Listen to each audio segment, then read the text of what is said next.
Today, similar to the paper snowflakes you've maybe made in the past or made in class, for the first time, we're going to make a snowflake in CAD using kind of that same principle. So open up a new project. You can name it Snowflake or anything like that. I don't particularly need you to save this, but just good practice. Create a new file and then save it and then just call it Snowflake before you've even done anything in it.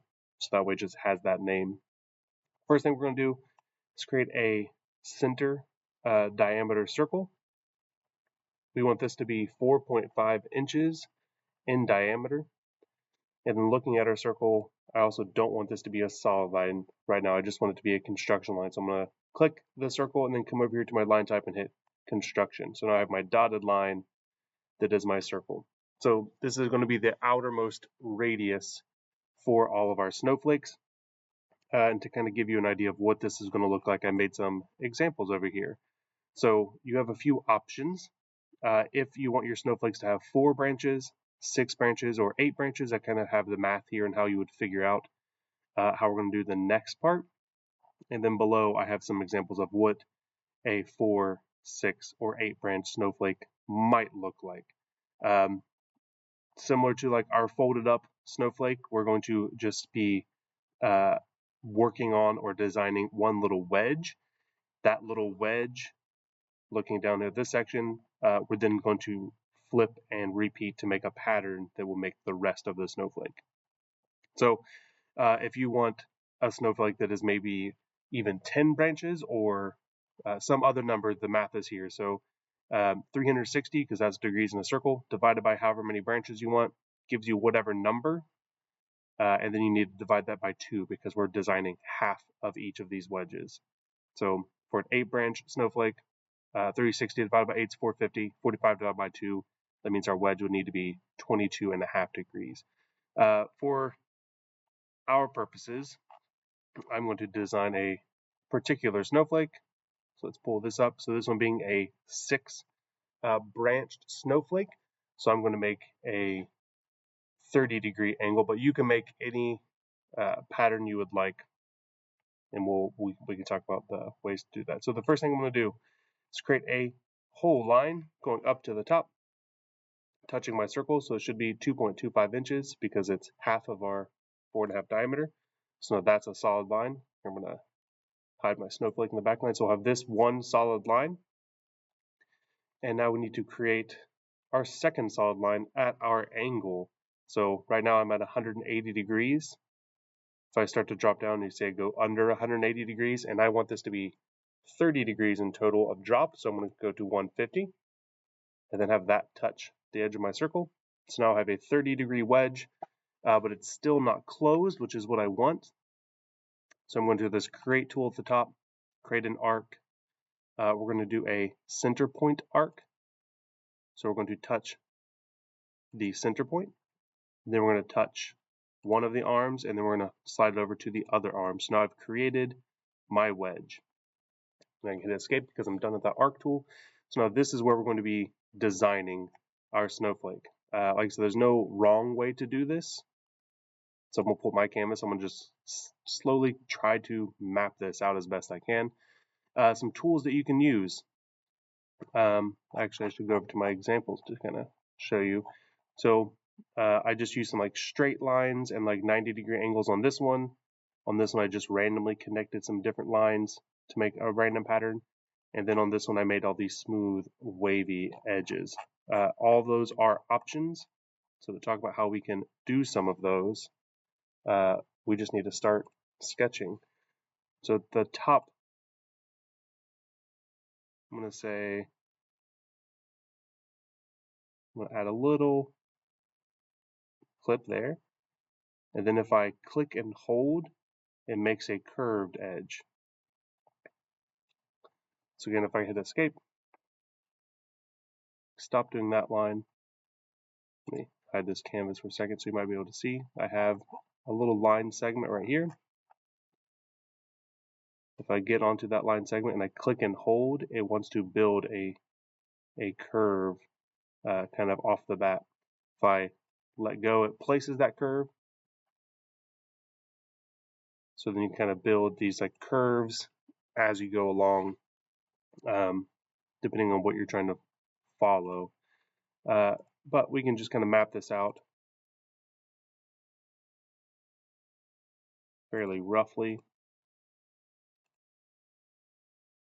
If I'm wanting to make this particular snowflake.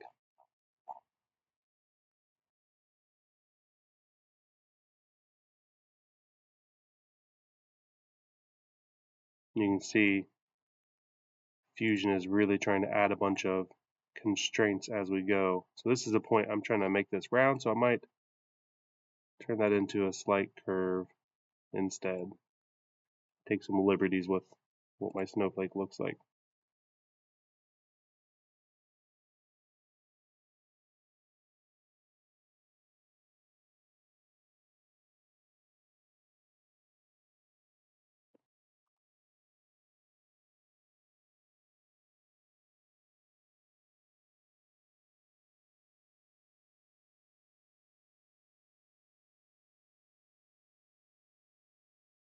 So just like your paper versions of this,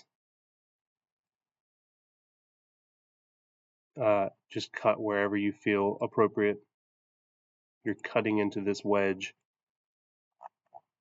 but instead of cutting into it, like a piece of paper with a pair of scissors, you're cutting into it with your line tool.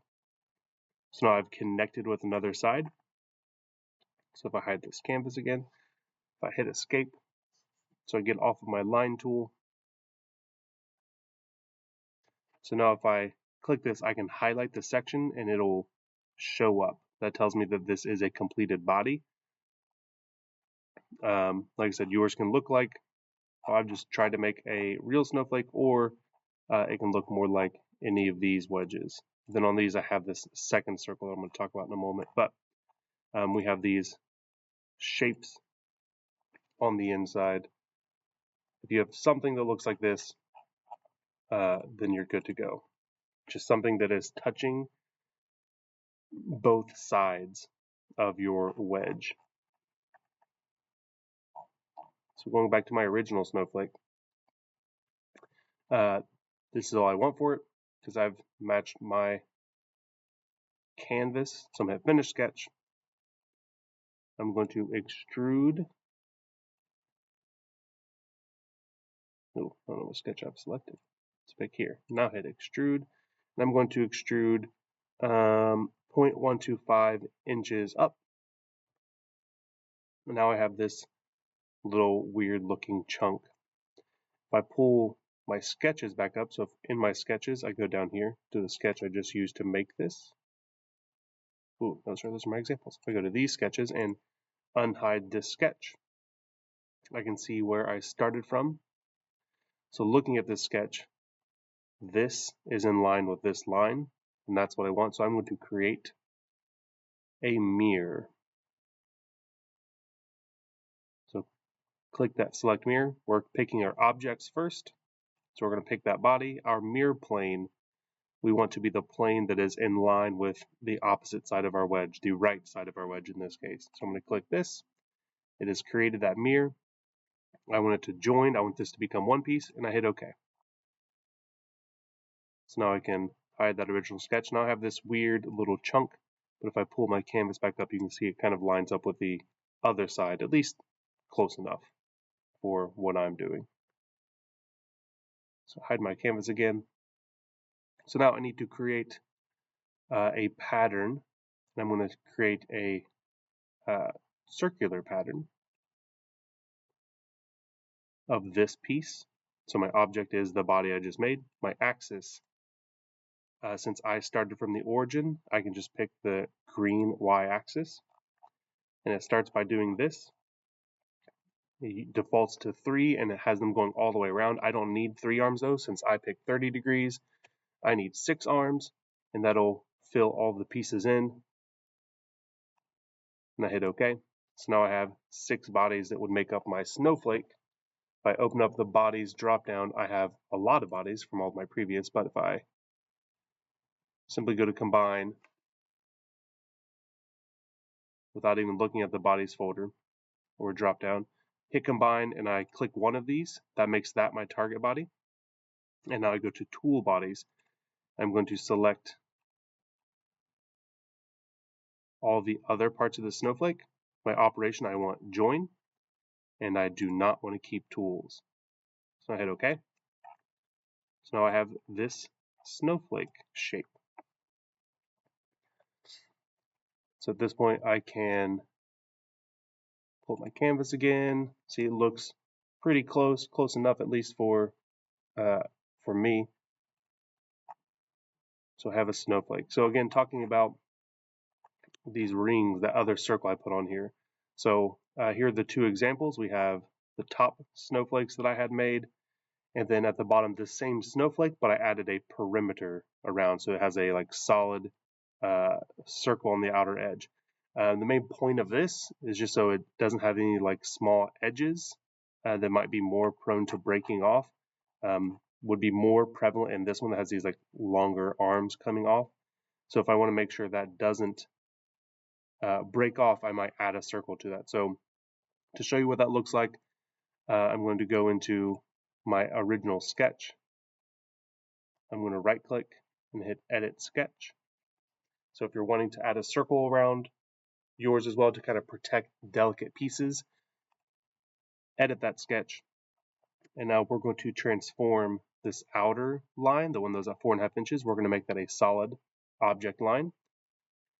And we're also going to create another circle, maybe at 4.25 inches. So if we put it at 4.25 as the diameter, that means that difference between 4.25 and 4.5 will be our thickness of this outer rim. So since that's 0.25 inches on either side, so that means this will give us an 1/8 of an inch kind of ring around the outside. So if you want that, great. If you'd rather make it like 4.35 or something like that, so there's a thinner edge, entirely up to you, but just make sure, or just know that the thinner you make it, more delicate it would be. So now I've created those two circles.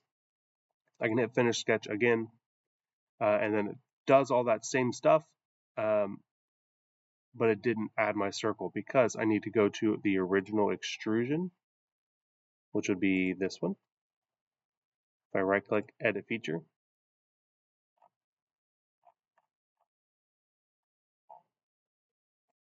nope, maybe it wasn't that one. Maybe that was my pre-made ones. Let's try this one. Yes. So this is where I brought up the snowflake piece. If I click and add this like top wedge of the arc to it as well, and now I hit OK, then it completes that outer ring for me. So whenever I print this, it'll have this outer ring. In addition to having this outer ring, we need a place to hang this. So on these, I've also added a part of the sketch, this little circle. So we can do that now. I'm going to hide that original sketch. So at this point, if you are adding a circle, we're going to add a little ring to hold it on the top. If you're not adding this outer circle, then you're just going to make this hole somewhere else in the snowflake. So create our sketch. We are going to create this on either face. It doesn't matter which face you choose. Just whichever face you choose, understand you're going to have to extrude the other way so it makes it the same thickness. So I'm going to do it on the back face of my snowflake. Ooh, not what I wanted. So going back to my sketch. So I'm making a sketch. You can see if I like rotate around, I can see that like paper kind of hanging out on the backside, like the grid is on the back of this. I'm gonna go back here. I'm gonna zoom into my bottom view. So I'm just looking at this straight on. I need to add a couple things. So we're gonna start with a circle that has a diameter of 0.1 inches. And now we need to bring this circle somewhere here. So we're going to kind of constrain it. However you constrain it doesn't matter. It just should be, probably in line, centered with something. So I can add a vertical constraint with the circle and the origin. so it locks it so it needs to stay above my origin. And then I think I'm going to have mine be tangent with the top. So I'm just going to build the hole off of the top of this. So tangent, well, maybe I need to reverse that, of this, no, sure, this line be tangent with that. So now I've brought my circle down, that is going to be my hole for like the hanging piece of string. So here's that. From here, I need material to cut this hole out of. So I'm going to create an offset of this circle. So I'm going to go out some amount that feels appropriate. 0.06 looks fine. So it'll be enough material to kind of also not be super delicate. And I'm going to finish my sketch there. So now I can extrude this, and I want it to meet this face. So instead of distance, I'm going to say to object, click this face, and it's going to join those. And then I don't want this sharp edge here, so I'm going to fillet those to also kind of give them some strength, and just let that round over kind of go all the way up, and hit OK. So now if you want the circle, you can put it up there. Otherwise, just add that 0.1 inch hole somewhere near an edge inside of your snowflake, and that'll be where you'll hang it from. So this is done as far as I'm concerned.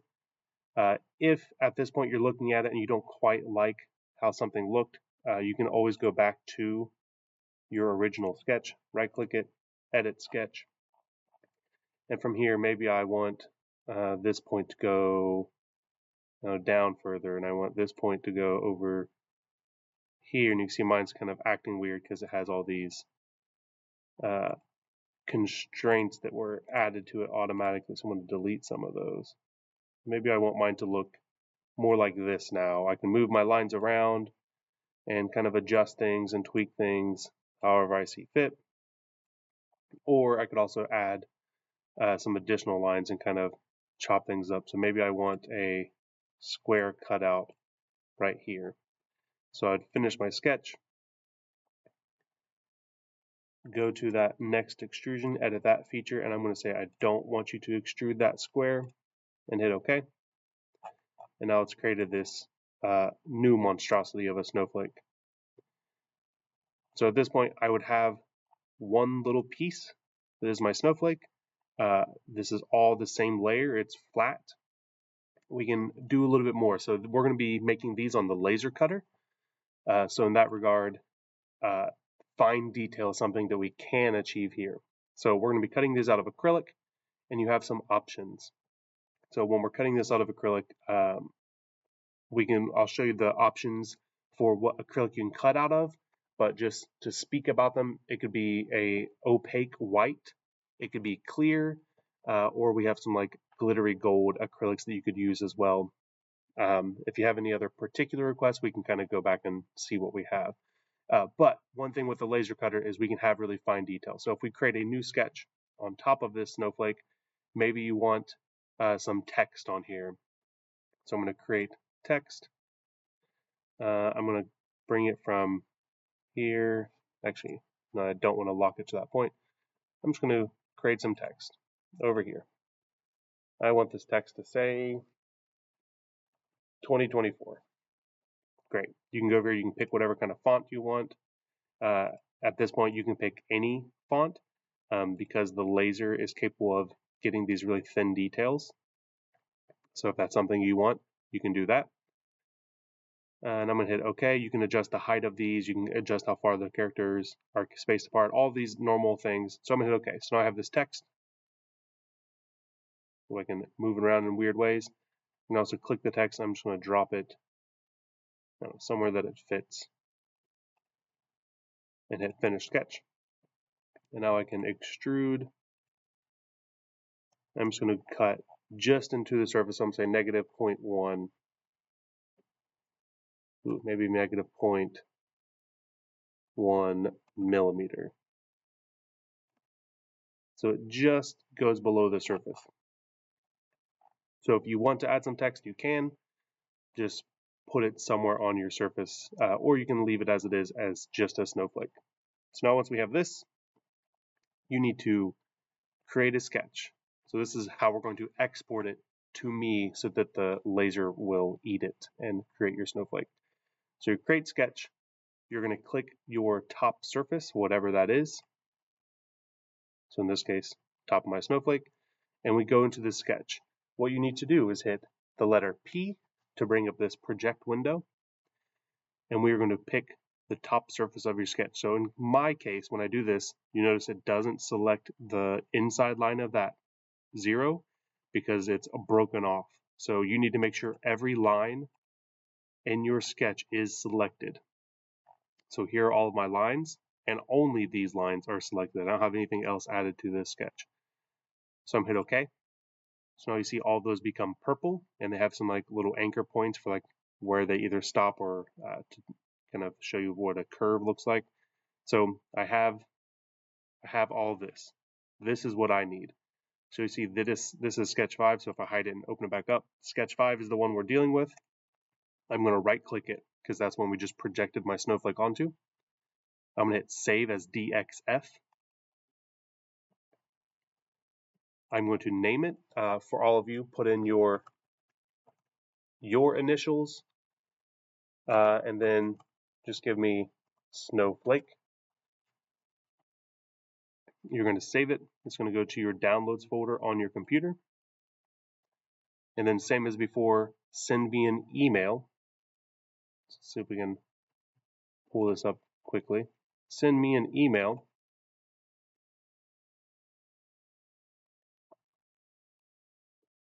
with the subject IED file. You're going to hit the little paperclip. You're going to attach your downloaded Snowflake DXF file. So we'll have .dxf at the end. You're going to attach that, and you're going to tell me if you have a preference between clear, white, or glitter.